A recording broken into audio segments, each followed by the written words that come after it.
Alors nous sommes aujourd'hui donc mercredi, on est le 13 qui se lève et nous sommes arrivés d'Af Mem Tet de Nida Mem Tet. On est à la deuxième ligne, Mepenesha Amro, Efshar Vechole. Donc on a dit dans la Mishnah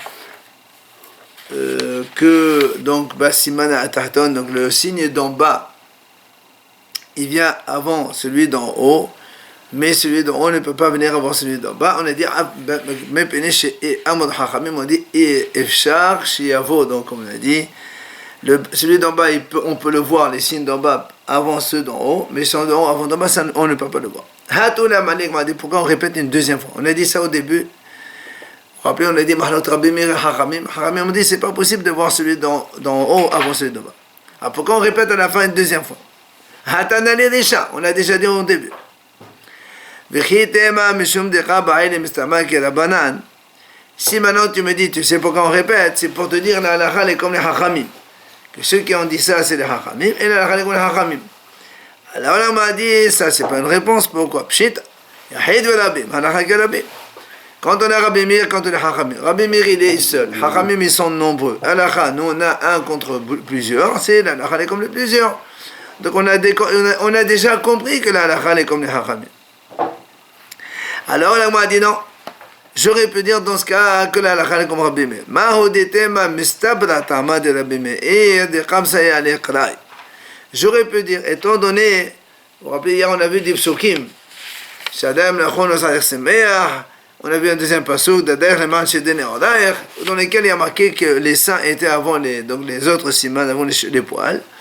Puisque Rabbi Meir il a des versets qui le soutiennent, on aurait pu dire dans ce cas-là peut-être que la raison est comme Rabbi Meir. Et celui-là, la halakha comme lui, c'est pour ça, on t'a dit que non. Deuxième réponse, la Gemara dit, tu sais pourquoi on a répété cette phrase? En fait, c'est pour voir, c'est pour la suite des Mishnayot.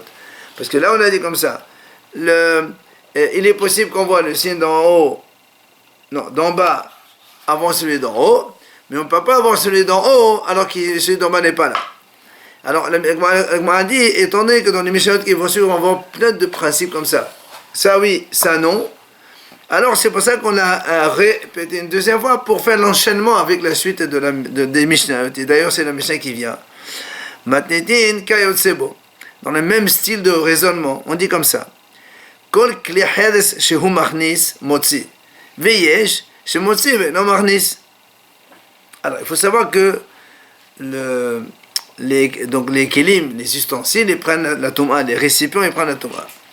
Or, nous on sait que quand un keli, il se casse, il devient pur.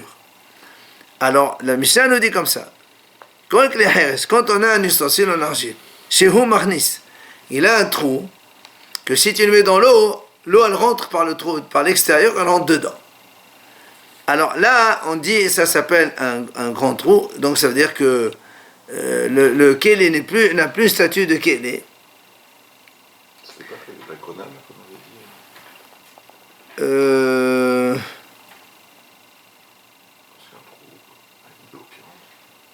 Je sais pas, la grenade peut-être c'est pour le particulier.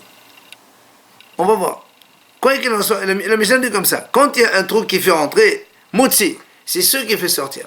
C'est-à-dire que si tu as un keli, il y a un trou, et si tu le mets, l'eau elle pénètre à travers ce trou, c'est sûr que si tu le remplis de l'intérieur, l'eau elle va couler. C'est-à-dire le trou il est assez grand pour que si ça rentre de l'extérieur, c'est sûr que ça coule de l'intérieur.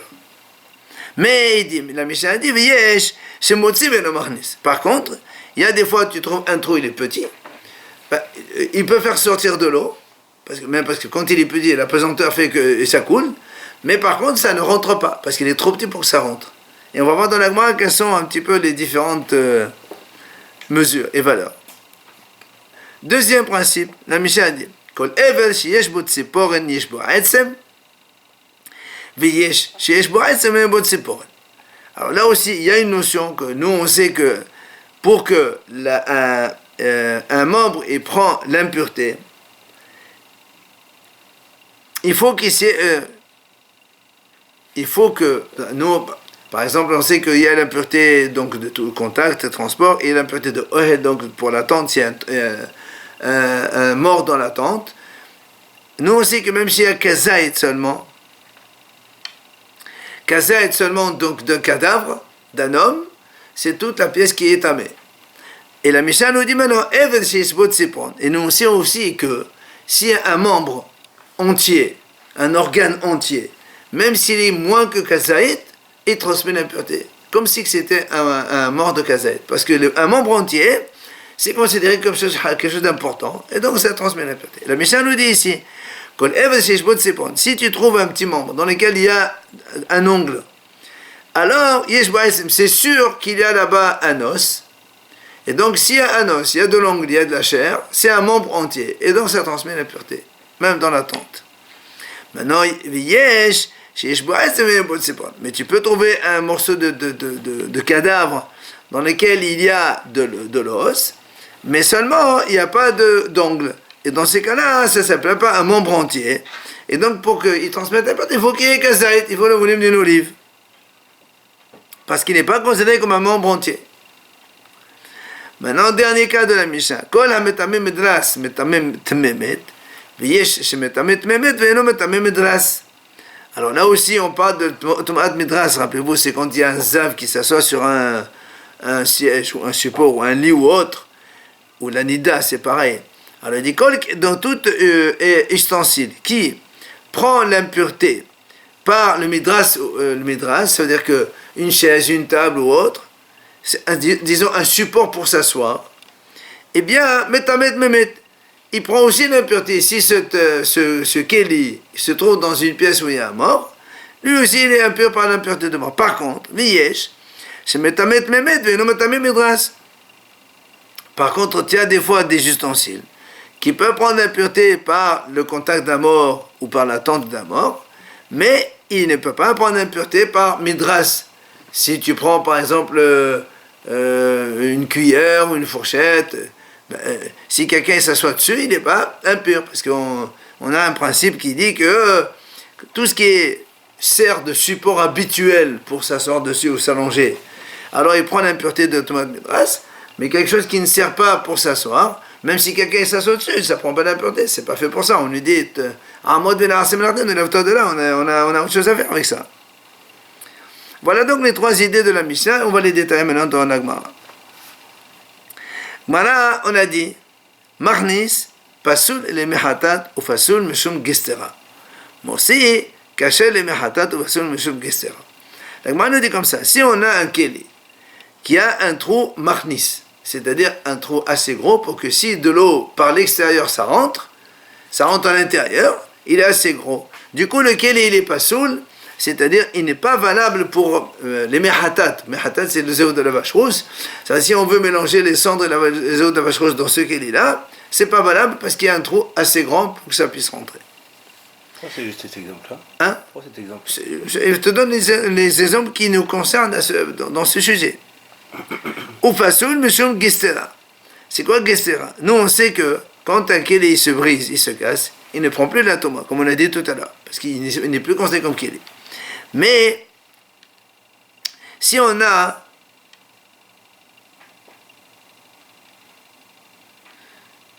ce qu'on appelle gestera, c'est un shevel keli, c'est-à-dire le keli il se casse. Il y a un débris de keli, par exemple, voilà. Il dit celui-là, la Gemara dit comme ça, pas sur le chemin que ça. Ça veut dire que même il y a un cheval keli qui peut, par exemple, des fois servir de keli, même s'il est cassé. Imaginez, vous prenez une cruche, vous la coupez en deux. Elle se casse en deux. En bas, il y a quand même un petit support. Il y a ce qu'on appelle le cheval keli. Et bien, dans ce cas-là, il dit le Mishnah, ou pas sur le chemin que sera. S'il y a un trou qui fait, donc, assez gros, qui fait rentrer donc du liquide, alors il est aussi pasoul mishum gestera. Maintenant, motzi, si on a un ustensile maintenant dans lequel il y a un petit trou, que seulement l'eau elle sort à travers le trou, mais elle ne peut pas pénétrer, donc le trou il est plus petit, alors dans ces cas-là, cacher les mehatat, on peut mettre de mélanger des cendres et d'eau de vache rousse là-dedans. Par contre, au pasoul mishum gestera. Mais là aussi, il n'est plus. Si on a un débris dans lequel il y a un trou pareil, non, ça ne marche pas, donc c'est plus keli, il est complètement donc non valable en tant que Keli.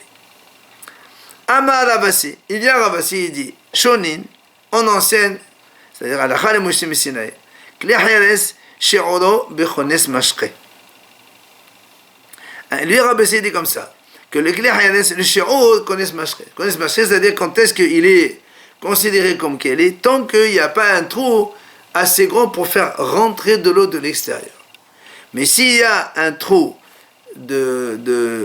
assez grand pour rentrer donc de l'eau de l'extérieur, comme on a dit maintenant, Pasoul et Mehatat, par exemple, il n'est pas valable le Keli. Mais il dit, et quand est-ce qu'on parle de Motzi Mashke? Parce que nous, n'oublie pas que dans la Mishnah, on a dit, ici on a dit, dans la Gemara, on a dit, même le Motzi, il est caché pour les Hatat, mais Pasoul Meshom Gesera. Lui, il te dit, seulement. C'est que pour les débris qu'on parle de est-ce qu'il fait sortir de l'eau oui ou non. Pour faire l'équilibre entier, ça ne devient pas soul que quand il y a un orifice qui fait rentrer de l'eau. Alors il dit, mais attends, quelle est la raison? Pourquoi seulement quand il fait rentrer, pas quand il fait sortir? Les filles, il dit tout simplement parce que quand on a un Keli qui a un orifice qui fait sortir de l'eau, qu'est-ce qu'on fait? Comme il est petit, alors on prend une autre chose pour combler et on remplit. Mais quand il y a un débris de Keli et qui est trouvé, tu ne vas pas encore apporter un débris pour couvrir un débris. C'est pour ça qu'il dit, donc il dit le motzi, seulement pour les gestera que ça s'appelle un orifice. Mais pour un Keli entier, le fait de faire sortir du liquide, c'est pas considéré comme un orifice important. Alors, Tano Rabbanan, Haramim nous enseigne. Comment on va vérifier quand on voit, par exemple, on a un Keli, il y a un trou là-dedans? Comment on vérifie? Est-ce qu'il fait rentrer seulement de l'eau ou est-ce qu'il fait sortir seulement? Comment on fait? Comment on vérifie ça? Comment on fait? Donc, pour savoir, alors il dit simplement, tu prends une bassine pleine d'eau, et donc tu prends ta casserole ou ton récipient, tu le rentres dedans. Ben, si l'eau, elle rentre par le trou, ça s'appelle qu'on est mâcheré. Sinon, c'est bon, c'est l'orifice, il est petit. Ce que dit Agma, venez de la Torah, imkensa beado chez qu'on est mâcheré, femla beado chez moi c'est mâcheré. Donc, pas chaud. D'accord? Voilà comment on fait. Donc, on prend une bassine pleine d'eau, on rentre la casserole vide comme ça. Si on voit que là, elle rentre à travers de l'extérieur, donc ça s'appelle qu'on est mâcheré. Si ça ne rentre pas, donc il n'y a qu'un tout petit trou, que ça sort et ça ne peut pas rentrer. Viens Rabbi Yehuda, il dit non, on ne fait pas comme ça. Rabbi Yehuda, il dit, parce que quand tu mets la casserole dans l'eau, tu es obligé de presser, faire une pression. Donc voilà, hein? Ça va être obligé de rentrer, non? Voilà, c'est pas obligé ou pas obligé, mais non, quand il y a un petit trou, ça ne peut pas rentrer. Tu mets un trou d'1 millimètre, même si tu fais comme ça ne rentre pas. Alors Rabbi Yehuda dit non, si tu rentres ta casserole par force, c'est sûr que l'eau elle va rentrer. Alors qu'est-ce qu'il fait Rabbi Yehuda? Il dit non, qu'on fait venir de là le Torah. Tu prends une bassine d'eau effectivement, mais tu ne rentres pas la casserole, le récipient comme ça, tu le rentres à l'envers. Et après tu remplis. Et si tu vois qu'à travers le trou, ça rentre dedans, alors c'est qu'on est smashré. Là il n'y a pas la pression de l'eau dessus. Donc il a fait flotter, mettre de l'eau dessus. Il y a la pression de l'air qui était contenu, ça prend du volume l'air qui est dedans. D'accord, mais ça fait rien. Mais nous, ce qui nous intéresse, c'est est-ce que le trou peut faire pénétrer l'eau à l'intérieur du récipient, oui ou non? Et là, il n'y a pas de pression. Tu mets de l'eau, tu verses de l'eau. Soit ça rentre, donc le trou il est assez grand, ça rentre pas, ça rentre pas. C'est ce qu'il dit, c'est bien connaissent, voilà ce qu'il dit Rabbi Yehuda. Il a dit donc on ne fait pas la pression, on verse dessus. Ou encore, Rabbi Yehuda il dit j'ai une autre solution. Voilà comment on contrôle une casserole, donc il y a un trou comme ça. Shoftal Gabéa Our, il a rempli d'eau, il a mis sur le feu. Alors la chaleur du feu, normalement il dit comme ça, si le feu arrive à retenir que l'eau ne coule pas, donc s'il y a un tout petit trou, le bouillonnement de l'eau fait que ça monte, ça ne descend pas. Si le trou il est petit. Mais si le trou il est assez grand pour que l'eau pénètre, alors là, même avec du feu, ça coule quand même. C'est une autre possibilité. Ok, voilà ce qu'il dit donc Rabbi Yehuda. Rabbi Yossé, lui, il dit non. Omer, aflo shoftal gabeha, Rabbi dit non, tu ne peux pas prendre le test avec le feu. Il dit parce que la chaleur du feu retient l'eau et ne laisse pas couler. Donc c'est pas un bon test. Alors qu'est-ce qu'il fait lui, Rabbi Yossé? Il dit, Ella shoftal gabeha remetz. Tu ne la mets pas sur le feu très fort, tu la mets sur des braises. Donc sur des braises, c'est un peu chaud, et là tu vois.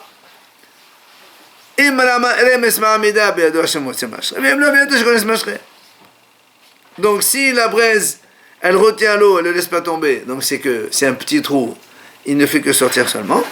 Mais si tu vois que ça coule, malgré les braises, c'est que c'est que le trou est assez grand et l'eau, ça peut pénétrer même de l'extérieur. Maintenant, la Gemara continue, si maintenant tu vois que tu prends un récipient dans lequel il y a de l'eau et ça coule goutte à goutte comme ça, il dit dans ces cas-là, ça c'est sûr que le trou il est assez grand pour que ça fait pénétrer aussi de l'extérieur l'eau à travers cet orifice. Alors la Gemara dit, Maïka bin Tanakama Rabbi Yehuda. La Gemara dit quelle est la différence entre Tanakama, le premier qui a expliqué, qui a dit on prend une casserole, on la rentre avec force dans une bassine pleine d'eau et on voit si l'eau rentre pas. Et Rabbi Yehuda qui dit non, on la prend pas comme ça de force, on la retourne. C'est quoi la différence? Amar Ola, il a dit Ola, qui nous tout simplement, est-ce que tu mets une force dessus ou pas? Est-ce qu'il y a une pression ou pas? Dans le premier cas, il dit, même avec une pression, si ça rentre, c'est qu'on est smasheré. Donc c'est le stonstique qui s'appelle, il fait entrer le liquide par l'orifice. Et l'autre, il dit non, quand tu fais ça par pression, c'est pas bon. Il faut que ce soit, donc nature, l'eau, elle tombe dessus, et on voit si ça rentre ou pas. Après, on a dit, Kol Ever, on a dit donc dans la Mishnah, quand il y a un membre dans lequel il y a de l'ongle, il y a aussi forcément de l'os, et donc, même s'il n'y a pas kazait, il transmet l'impureté. Sinon, l'impureté ne peut se transmettre que quand il y a kazait dans la viande, dans le morceau de cadavre. Alors, la Gemara dit comme ça, effectivement, s'il y a de l'ongle, donc on a dit, c'est forcément qu'il y a de l'os, donc c'est un membre entier. Alors, c'est-à-dire, même s'il n'y a pas kazait, c'est un organe, un membre à part entière. Et donc, nous on a déjà dit, quand il y a un membre entier, même s'il est moins que kazait, il a toutes les qualités donc d'un membre pour transmettre l'impureté, aussi bien avec le contact, avec le transport, que aussi avec Ohel, c'est-à-dire que si il se trouve dans une pièce, tout ce qui se trouve dans la pièce, il devient impur aussi. Par contre, mais si maintenant il y a de l'os dans cet organe-là, mais il n'y a pas de l'ongle, alors dans ces cas-là, la Gemara dit, si on touche ou on transporte, on est tamé. Par contre, mais il ne transmet pas la tomate dans une tente, parce que pour transmettre dans une tente, il faut qu'il y ait un minimum de volume, kazait, de cette viande de cadavre. Amar Rav Hazda, il a dit Rav Hazda, Davaze Rabbeinu Hagadol Amaro, Hamakom Yehye Be'ezro. Rav Hazda dit, cet enseignement-là, c'est notre grand maître qui l'a dit. Le grand maître de Rav Hazda, c'est Rav, puisqu'il était à Bavel, donc le grand maître, c'est Rav. Et il dit que Hachem soit toujours à son aide. Qu'est-ce qu'il a dit, Rav? Il a dit, il dit, si par exemple quelqu'un, il a, au lieu d'avoir 5 doigts à la main ou au pied, il a un doigt supplémentaire. Alors il dit, si dans ce doigt il y a de l'os, il n'y a pas de l'ongle, alors comme on vient de dire nous, s'il y a que de l'os, il n'y a pas de l'ongle, donc c'est qu'il n'y a pas, c'est pas un vrai membre. Donc s'il n'y a pas kezaït, il ne transmet l'impureté que donc par le contact et le transport, mais pas dans la tente. Sous-entendu, mais s'il y a l'ongle et s'il y a l'os, même un petit bout de ce doigt-là, ça transmet l'impureté, ohel aussi dans la tente. Amar, bien sûr. Amar Rabba Baba Hanan Bechanan, she'enan nesperet al gav hayad. Vient Rabba Baba Hanan, dit ce qu'on a dit qu'un doigt, quand il n'a pas d'ongle, il ne transmet pas l'impureté quand il n'a pas le volume d'une olive, seulement si ce doigt il n'est pas aligné avec les autres doigts. Mais si le doigt il est aligné avec les autres doigts de la main, même s'il n'a pas donc kazaït, eh bien il est considéré quand même comme un organe ou un membre entier, et il transmet l'impureté moins que kazaït dans la tente aussi. C'est quoi, c'est le sixième doigt? Oui, c'est ça. Avec l'ongle aussi ou sans ongle? Non, il a dit que s'il est au même niveau que les autres doigts, il est aligné, même sans ongle, il n'y a pas de problème. Mais avec moins de kazaït. Moins que ça, s'il est mort, il transmet l'impureté. Pourquoi maintenant on va parler non, s'il y a un morceau de doigt dans la pièce seulement, s'il y a un éclat de cadavre. Ce sixième doigt. S'il n'y a que ça, non, voilà, un morceau dans une pièce. Après, on a dit Kola tamé medras virolé. L'Agmara dit comme ça Kol de hazen medras metamet memet. Donc, tout ce qui est apte à servir de support pour que les gens s'assoient ou s'allongent dessus.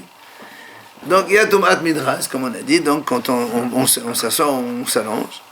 Metamet memet. Alors, et automatiquement, cette chose-là, ce récipient, il prend l'impureté aussi dans une pièce où il y a un mort. Par contre, Viesh, chez Metamet memet, Metamet Midras. Mais tu peux avoir des récipients qui prennent l'impureté de mort, mais ils ne prennent pas l'impureté quand quelqu'un s'assoit dessus. Et la m'a dit, qu'est-ce que c'est là, toi, mais qu'est-ce que tu veux inclure là-dedans? Alors la m'a dit, là, toi, c'est un grave. Là, tu es, la m'a dit, c'est pour inclure les mesures de l'époque. C'est A. La tuile. Non, c'est A, c'est une mesure. La tuile, il a dit. Non, c'est A, c'est une mesure. Très grave, c'est donc la moitié de cette mesure. Le Kav, on a déjà vu, 2 secondes. Kav, c'est 6 x 4, 2 secondes, 60 x 6, 360, x 4, voilà. Kav, c'est 1 litre. 1 litre 3. 1 litre et 4. 3. 1 litre. 3. 4 kg. Voilà, un tiers de litre x 4, ça fait donc 1 litre 2, 1 litre 2,50 à peu près. Ça, c'est Kav. Et tous les Kav, c'est quand il y a. Donc 3 khabim. Non, c'est A, c'est plus. Voilà, le kav c'est 1,2 kg. 3 khabim c'est 3 kg, 3 litres 6 à peu près. Et c'est A, c'est le double. Donc c'était des mesures, c'était des comme ça, des sortes de. J'ai pas compris, où va s'asseoir sur quoi? Attends. Alors là, moi, a dit comme ça. Donc cela, ça veut dire que si tu as, par exemple, avant les mesures c'était comme ça, ils avaient une sorte de, comme un seau, avec des mesures différentes. Tu veux acheter de la farine, de la semoule, et tu remplis ça, pas 1 kilo, pas de kilo. C'était A, Kav, Télékav, etc. Alors il te dit cela, si quelqu'un, il le retourne, il s'assoit dessus, ben il n'y a pas d'impureté de Midras. Pourquoi? Elle dit comme ça, dit Tania, parce que la Braïta dit comme ça. C'est marqué dans la Torah. Quelle matière il est? Qu'importe. Argile, ça marche pas. Non, fer. Parce que l'argile, ça prend pas de l'impureté de On n'a l'extérieur. pas dit que c'était pas un siège qui était fait pour ça. C'est ce qu'il dit, c'est pour ça qu'il a dit. Comme c'était pas fait, mais comme justement, il dit pourquoi. Il va détailler, la Braïta dit comme ça. C'est marqué dans la Torah. Il y a marqué celui qui s'assoit sur un récipient, un ustensile. Donc tout ça, l'Agma a dit, Yachol. Alors, est-ce qu'il y a marqué celui qui s'assoit sur un ustensile, n'importe quel ustensile, on s'assoit dessus, il est tamé. Yachol, l'Agma a dit, Kafas, c'est Ave Hashem al-Tamé, il est tamé. Est-ce qu'on va dire maintenant, donc il a retourné cette mesure-là, cet ustensile de mesure, il s'assoit dessus, alors aussi c'est tamé? Il dit non, pourquoi? La Torah dit comme ça, celui qui s'assoit sur un ustensile dans lequel va s'asseoir le zav. C'est-à-dire, donc il va s'asseoir. Tu me dis, dans lequel il s'est assis, il va s'asseoir. Il dit non. De là, on apprend que ne prend l'impureté de s'asseoir que sur un ustensile sur lequel on a normalement l'habitude de s'asseoir.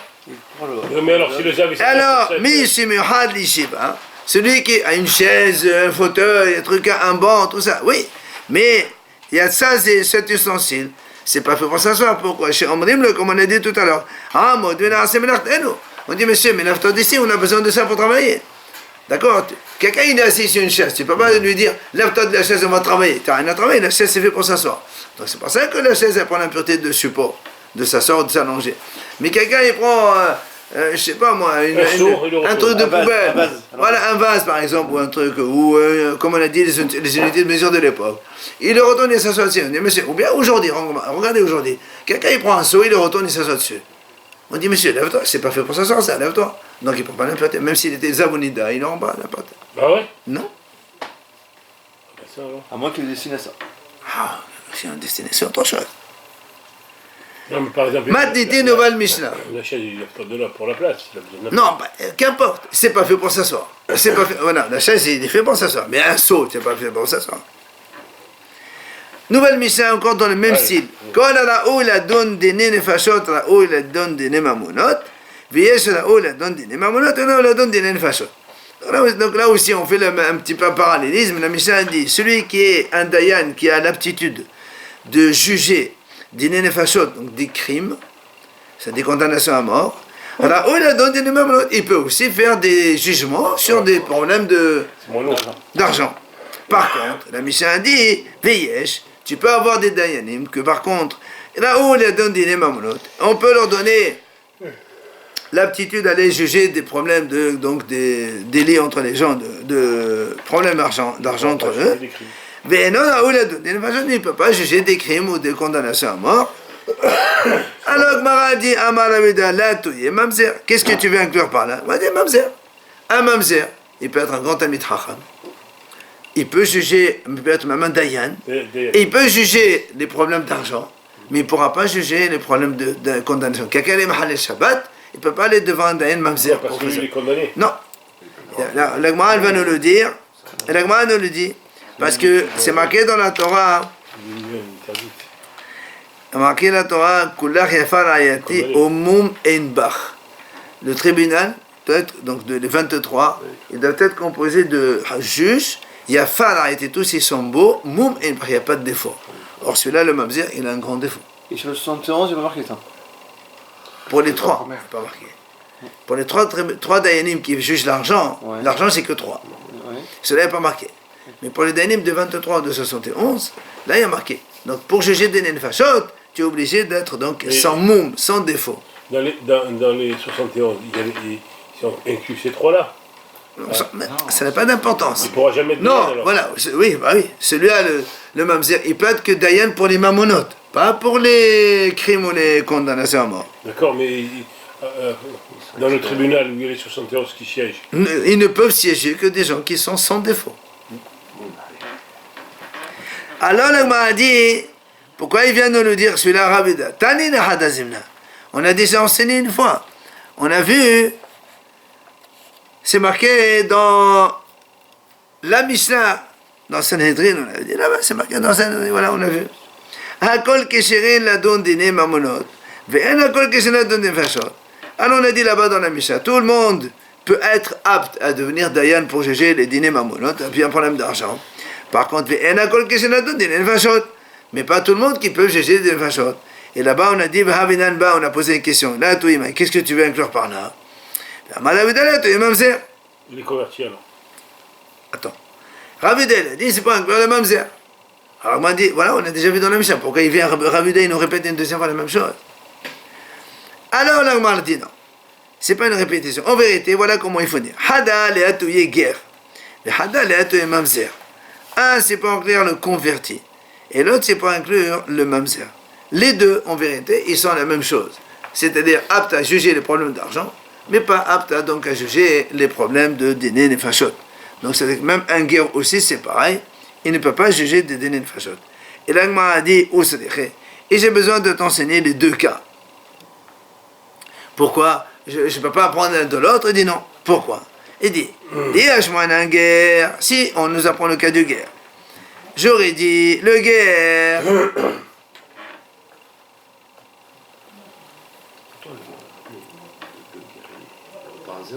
Hein? Ça fait rien. Alors on aurait dit que le guerre, là-haut, pourquoi il a le droit de juger des mamonotes? Parce que là-haut il a vos bacan. Un guerre, un converti, il peut se marier avec une fille juive, c'est pas un problème. Par contre, aval mamzer, là-haut il a vos bacan. Et maintenant, mais le mamzer que lui n'a pas le droit de se marier avec une fille juive, j'aurais dit celui-là, même dîner mamonote, il n'a pas le droit de le faire. Parce que peut-être un peu. C'est pour ça que. C'est une question de ça. Parce que raisonnement, argument, quel est ton argument? C'est pour ça que là, il est venu nous dire non, le mamzer, il peut faire dîner mamonot, mais pas dîner fachot. La même chose si on fait dans l'autre sens. Viach moenan mamzer. Ici on aurait dit mamzer, donc que lui il peut faire dîner mamonot. J'aurais dit, malgré tout, il est né de parents juifs. Mais un converti comme il vient de parents goy. Donc j'aurais dit donc peut-être qu'il n'a même pas le droit de faire dîner mamonot. C'est pour ça qu'on a besoin de t'enseigner ce cas-là, quand même. Les deux, ils ont le droit de faire mamonot, ils n'ont pas le droit de faire dîner nefashot. Encore dans le même style de parallèle, Matitin, Kol HaKasher Ladon, Kasher Lehaïd, V'yesh Shekasher Lehaïd, V'no Kasher Ladon. La Mishnah dit, il y a des gens qui sont kasher pour devenir Dayan. Et s'il est kasher pour devenir Dayan, il est aussi kasher pour témoigner, pour être un témoin valable. Mais tu peux avoir des gens qui sont aptes à témoigner, mais qui ne seront pas aptes à donc être Dayan. Alors justement, la Gemara dit la touimai. Qu'est-ce que tu veux inclure par là? Amar Rabbi Hanan, Rabbi Hanan dit c'est pour inclure ce qu'on appelle un borgne, celui qui ne voit pas d'un œil. Que celui-là, effectivement, il peut témoigner, mais il ne peut pas être dayan. Et pourquoi? Il dit Oumani, qui c'est l'auteur de cette Mishnah? Oumani, Rabbi Meir, c'est Rabbi Meir qui est l'auteur de l'autre Mishnah qui lui dit qu'un borgne, il n'est pas sourd d'être dayan. Pourquoi? Détania, la Bretagne enseigne. Haya Rabbi Meir Omer. Rabbi Meir dit comme ça. C'est marqué dans la Torah. Il dit comme ça. La Torah dit Alpehem, donc c'est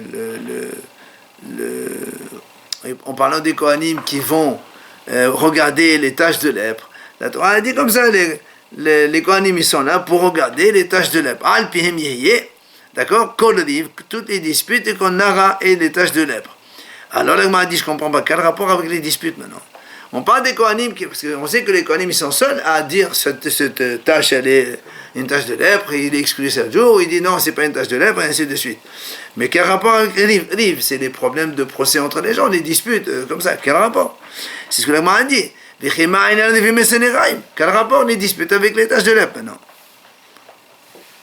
Alors Rabbi Meir il explique, il dit comme ça, marqué Shrevim Lenraim. Si la Torah l'a marqué les deux à côté de l'autre, c'est pour comparer et donc mettre en commun tous les deux. C'est-à-dire, Maniraim Bayom, de la même façon que les Négarim, les taches de lèpre, le Kohen ne peut voir une tache que dans la journée, pas la nuit. Même à la lumière d'une lumière, ça ne marche pas, il faut que ce soit le jour. Alors, il lui dit les rébim aussi. Les procès, on ne les juge que le jour aussi. D'accord? Premier point, tout. Les procès, Hein? on a dit que c'était pour les disputes. Ben c'est ça, dispute. C'est une règle quand tout ce qui est la journée. C'est une règle. C'est tout. On a déjà vu les din, les bedin. Le bedin, c'est toujours le jour. Toujours. Maintenant, il dit deuxième point commun. Oman Eraim Shelo Besomé. Il dit, et de même façon que les taches de lèpre ne peuvent pas être vues par un Kohen borgne. Pourquoi un Kohen borgne ne peut pas regarder une tache de lèpre? Il dit parce que c'est marqué dans la Torah d'Irtiv les Cholman E'aini HaKohen. La Torah dit comme ça, il faut que le Kohen il ait pleine vue. Cholman E'aini, toute la vue de ses yeux. Donc le Kohen il doit être donc y voir de ses yeux. S'il est borgne, il n'a pas le droit. Alors nous on dit la même chose. Avrivim Shelo Besomé. Même les procès ne peuvent pas être jugés par un dayan qui est borgne aussi. C'est de là qu'on apprend, et Rabbi Meir dit comme ça. En définition, le Kohen, il est obligé d'être parfait, sinon... Oui. D'accord, d'accord. Bon. Non, pas servir de toute façon. non, regardez. Ne pas servir Bitameda chez un moum, c'est vrai. Mais pour regarder une tache de lèpre, pourquoi c'est embêtant? Un Kohen qui va verser de l'eau de vacheron sur quelqu'un qui est impur. Même s'il est un mou, en quoi c'est un problème? Mais si ça n'a pas de médaille, les gens ne veulent pas se servir de lui. Mais putain, pourquoi tu dis ça? C'est pas parce qu'il est malade que tout le monde va exclure. Quand il y a un Kohen devant toi ici, et l'autre il habite à 50 km, au lieu de faire un voyage à 50 km, tu es à côté de toi. Non, de bon. Au Makriz Neraim, les Rébim, l'Agma dit de nouveau, encore un autre point commun entre les lèpres et les taches de lèpre, les taches donc et les disputes. Ma Rébim Shelo Bekrofim. Et de la même façon que les procès, on ne peut pas être jugé par des dayanim proches. D'accord? Un Dayan ne peut pas juger un de ses proches, parce que sinon il va y avoir de favoritisme. Mais c'est comme ça, c'est automatique, malheureusement, c'est comme ça. Alors il dit, même les Négaïm, même les Négaïm, les tâches de la aussi, on n'amène pas un Kohen qui est proche pour te regarder ça, parce qu'il peut te favoriser. Riam. Hein? C'est marqué. Pardon? Il y a Riam avec Aaron, c'est qu'il a sorti. C'était le seul Kohen, je crois. Mais bon, on était avant la Torah aussi. Hein. On était avant la Torah, après la Torah. Mais non, mais Moshe, c'est après la Torah. C'est après la Torah. Quoi qu'il en soit, donc, Rachid ramène ici, comme ça, où on a appris que les. Pourquoi il mouché? Donc, pour les procès, on a dit qu'on n'a pas le droit.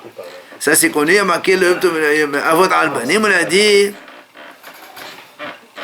Là-bas, même les tâches de l'Eb, le Kohen, il n'a pas le droit de regarder les tâches d'un procès, c'est marqué comme ça.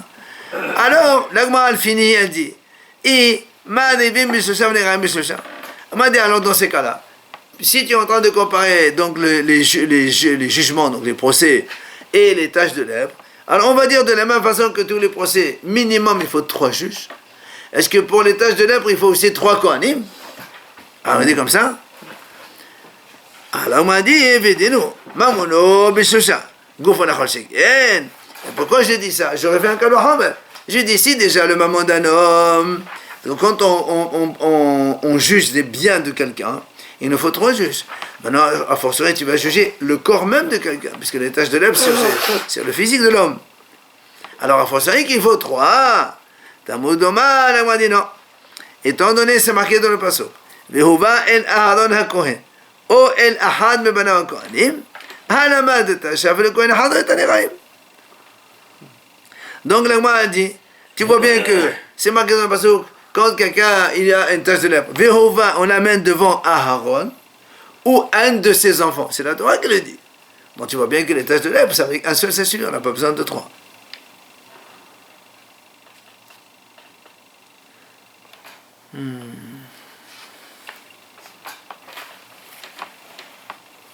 Bon, juste on pose la question, ça sera la réponse pour demain.